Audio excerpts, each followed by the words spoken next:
You did it again. Your friends planned a group ride. You saw the message typed, "I'll get back to you." And again, you came up with an excuse and headed out alone, Saturday morning on that machine. Sound familiar? Most riders chalk this up to a simple personality trait. I just like being alone. Maybe that's what you tell yourself. But this isn't being alone. Even when there's no one around you, you're talking to someone familiar. We'll get to that, and you'll do a lot of thinking about yourself. But first, let's start with how riding alone clears your mind even further. 1. Why your mind is clear. When riding alone, think about that first moment after you get back from a ride, especially after morning rides. Do you remember how clear your head felt? This happens to me a lot. When I wake up in the morning, instead of grabbing my phone, I'll head out for a ride on my bike, and my mind feels wide open. You know that feeling. When you're stuck in your room, lost in deep thought, or starting to worry about the future, your prefrontal cortex, the most energy-hungry part of your brain, is running. It's the most developed part of your brain, the part that makes you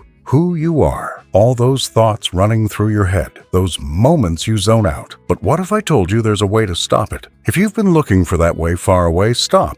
It might be closer than you think. When you're riding, many parts of your brain become active. When you're thinking, I need to roll the throttle like this, I need to shift here, I need to brake here, your motor cortex is running. When you're scanning corners or reading the asphalt, visual processing. The vestibular system, for example, handles your balance. I didn't tell you all this for nothing. Remember, the prefrontal cortex needs a massive amount of energy, and when you're riding and your brain is running all these systems at once, it can't fully fire up the prefrontal cortex. It's locked in on the riding. That's why when you're on the bike, that nagging thought usually doesn't show up. If you're wondering what this has to do with riding alone, think about it. You're alone. All you're thinking about is how to take the next corner or what's behind that hill. But what about group riding? Am I too slow compared to them? What did he mean on the intercom just now? I can't lean as deep as they do. Are they going to make fun of me? Prefrontal cortex still active. 2. Autotelic personality. So what separates us? I say us because I'm a solo rider too, probably like you watching this video. I'm not here to spout cliches about being introverted or anything like that. The real thing going on is way more interesting. In the previous video, I talked about flow state. Remember, that deep focus people pay thousands trying to reach, but riders fall into it effortlessly just by riding. There's a specific personality type that slips into this deep focus more easily than other riders, or people in general. For some riders, the bike is a social tool, posting stories, liking videos, group rides. We have no problem with that. 2 wheels are still great, but wait, there's a group of people, me, and I'm guessing you too, who get pleasure from the wind on a solo ride, from the sound of the bike, the mechanical feel of it, things that are more about riding alone. This is called an autotelic personality. 2 Greek words, auto, meaning self, and telos, meaning purpose. So you do what you do because the act itself is the reward. You ride even if no one's watching. You ride even if you're not getting paid for it. You ride even if you don't post a single story. For you, the reward is just being on the road.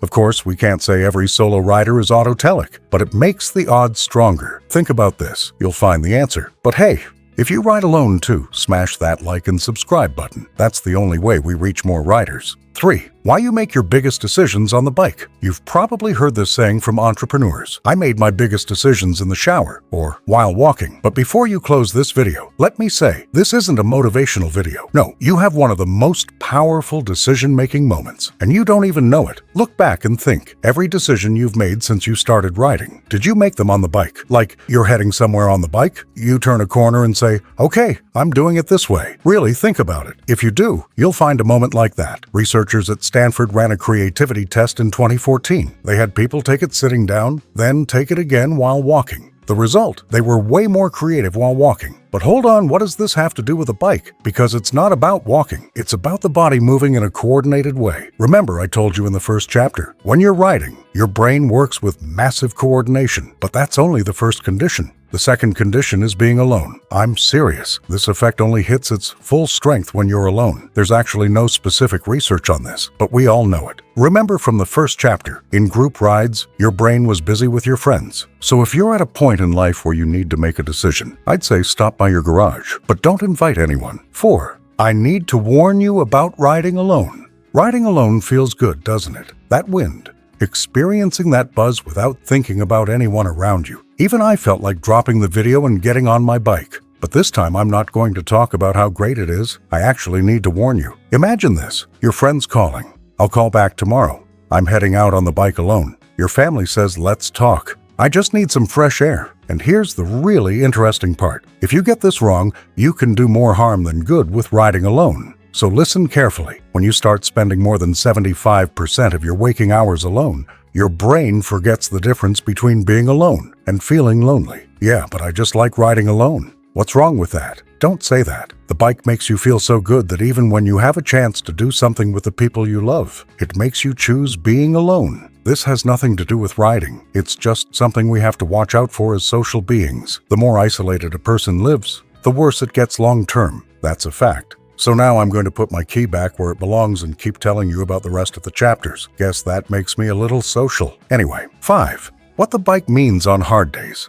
Riding alone is mostly good, isn't it? But you know how some days are. Those moments when life gets hard. A hard piece of news, a setback, plans falling apart. On days like that, riding alone isn't a choice. It's like we just throw ourselves at it. On days like that, I sometimes just lock onto one point and roll forward slowly on the bike. Just being on it. Does it help? It varies. Is it an escape? Maybe. But sometimes if you've got nowhere left to run, this is the only place left. Personally, I feel like I have to be on it, like it's going to make things better. Have you ever felt that way? Even when no one's with you, even when no one's checking in on you, it's always there, waiting in your garage for you to come ride it. And even if you don't show it any care, don't do any maintenance, it's still there for you. In case you're wondering, no, I haven't told you anything scientific here. This time I just wanted to talk, because a solo rider understands a solo rider. 6. The person you're talking to. I told you at the beginning of the video that even when you're riding and there's no one around, you're talking to someone familiar. Remember? Maybe you've been thinking about this the whole time. Maybe you knew. That familiar person is you. What you're talking to is your body, your inner voice. Sounds like the simplest thing in the world, doesn't it? Wait.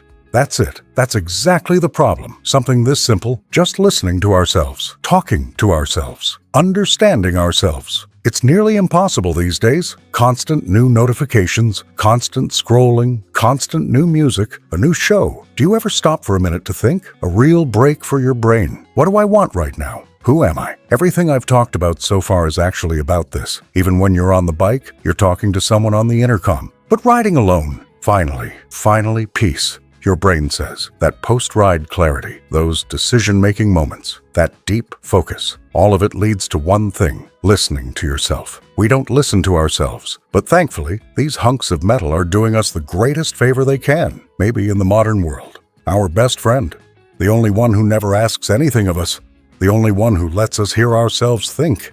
And maybe that's why we keep going back, not because we need it, but because we'd forgotten what we sounded like. At least that's how it feels to me.